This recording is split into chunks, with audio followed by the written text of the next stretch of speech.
আসসালামু আলাইকুম everyone, welcome my blog rabbit agro. So আমাদের সামনে দেখা যাচ্ছে বেশ কয়েকটা চীনে হাঁস। সবাই কিন্তু আমাদের এই চীনা হাঁসগুলোকে চিনেন।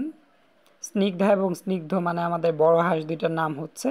ছোটোগুলোর এখনও নাম দেওয়া হয় নাই। যদি কারো কোনো নাম ভালো লাগে সেটা কমেন্টে জানাতে পারেন, আমরা কিন্তু সেইটাই দিয়ে দেব নাম। যেহেতু নামকরণ করার মূল উদ্দেশ্যটাই হচ্ছে আপনাদের যেন খুব সহজে আমরা চিনাইতে পারি। আর বাচ্চাগুলোও কিন্তু মাশাআল্লাহ অনেক সুন্দর গ্রোথ হয়েছে। আজকে হচ্ছে 11 তারিখ, আর গত মাসের ওরা 23 তারিখে হয়েছে। 31শে মার্চ যাওয়ার কারণে ওদের বয়স আজকে হচ্ছে 19 দিন। হিসেব করে দেখলাম 19 দিন হয়েছে ওদের বয়স। আর দুদিন আগে থেকে কিন্তু আমাদের স্নিগ্ধা আবার ডিম পাড়তে শুরু করছে। সেই হিসেব অনুযায়ী কিন্তু বাচ্চার বয়স যখন 17 দিন হয়েছে, মানে 17তম দিনেই কিন্তু আবার পুনরায় ও ডিম পাড়তে শুরু করছে। মূলত চীনা হাঁস আমার জানা মতে বাচ্চা ওঠার 15 থেকে 20 দিনের ভিতর কিন্তু পুনরায় আবার ডিম পাড়তে শুরু করে। আমাদের স্নিগ্ধাও কিন্তু সেইটাই করছে। আর বাচ্চাগুলো এরকম হেলে দুলে হাঁটে, আমার কাছে খুবই ভালো লাগে। আজকে মূলত আমাদের চীনা হাঁস আর একটা আপডেট কিছু আছে, সেটাও একটু পরে আমি দেখাইতেছি। সো লাস্টের দিকে দেখাবো ইনশাল্লাহ। আর আমাদের হাঁসটার কিন্তু ওয়েট মাশাআল্লাহ অনেক সুন্দর হয়েছে। এখন কিন্তু প্রায় 2.5 থেকে 3 কেজির মতো ওয়েট হবে। আর ছেলে হাঁসটারও সেম 3 থেকে 3.5 কেজির মতো ওয়েট হবে। তুলনামূলক আমাদের মেয়ে হাঁসটার ওয়েটটা একটু বেশি হয়েছে। আসো আসো আসো আসো আসো, এদিকে চলে আসো বাচ্চারা। বাচ্চাদের কিন্তু ডাকলে বাচ্চারা কিন্তু খুব দ্রুত চলে আসে আমার কাছে। আর যেহেতু ছোটোবেলা থেকে ওরা আমাকেই দেখে, আমি আগের ভিডিওটাতেও বলছি। আর আমাদের হাঁসগুলোর গ্রোথ কিন্তু মাশাআল্লাহ অনেক সুন্দর। যেহেতু আমাদের স্নিগ্ধা যখন ডিমে তা দিছে, তখনও কিন্তু আমরা ডিম থেকে উঠায় উঠায় কিন্তু ওকে খাবার খাওয়াইতাম ঠিকঠাক মতো।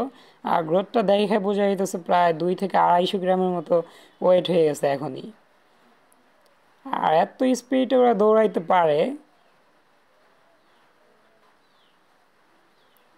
মানে ওরা যদি আমাকে না দেখে তাহলে কিন্তু কান্না করতে শুরু করে দেয়।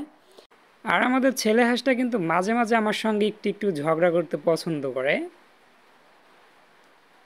আর এগুলাকে মূলত আমার পোষ মানানো হয়ে গেছে। আর এদিকে দেখতেই পাচ্ছেন আমাদের আপডেট বিষয়টা, এটা একদম ব্ল্যাক।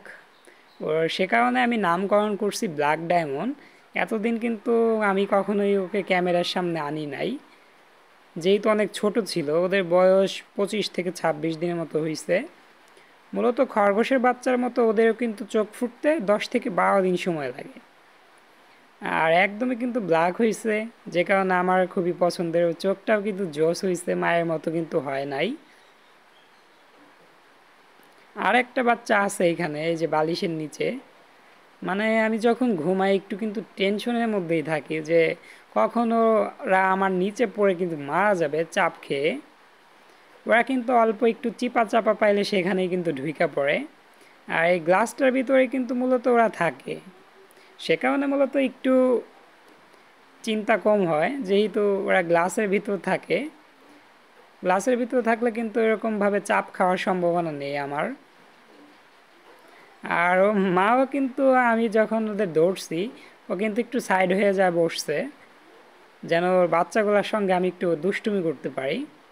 ও কিন্তু আমার পোষ মানা একটা বিড়াল। ও এবার দিয়ে কিন্তু 3বার বাচ্চা দিল। ফার্স্টের বাচ্চাগুলো দেখানো হয়েছিল, সেকেন্ড টাইম বাচ্চাগুলো কিন্তু জন্মের পরে মারা গেছে। আর এখানে মূলত আমি থাকি, ওরা কিন্তু গ্লাসের ভিতর থাকলে আমার কোনো চিন্তা হয় না। ফার্স্ট টাইম যে বাচ্চা দুইটা হয়েছিল, একটা বাচ্চা জন্মের 3-4 দিন পর মারা গেছিল, এইরকম কালার হয়েছিল। আর ব্ল্যাক কালার এই ফার্স্ট হইল। আর এরকম দেশি বিড়াল ফুল ব্ল্যাক খুবই কম হয়। Full black and full white খুবই কম হয় কিন্তু। যাই হোক, দেখা যাক এটা এটা শেষ পর্যন্ত সারভাইভ করে কি না। আর ওর মার সঙ্গে যেহেতু আমাদের আগেরই ভালো সম্পর্ক, প্রতিবার বাচ্চা হলে দেখা যায় বিভিন্ন জায়গায় বাচ্চা দেয়। মূলত আমরা কিন্তু অনেকেই জানি বিড়াল কিন্তু বাচ্চা এক জায়গায় রাখে না। ফার্স্ট টাইম এক জায়গায় কিন্তু বাচ্চা দেয়, বাচ্চার বয়স 3 থেকে 4 দিন হওয়ার পরে জায়গাটা কিন্তু কি করে চেঞ্জ করে। তারপরে কিন্তু মূলত আমার বিছানায় বাচ্চাগুলো নিয়ে আসে প্রতিবারই।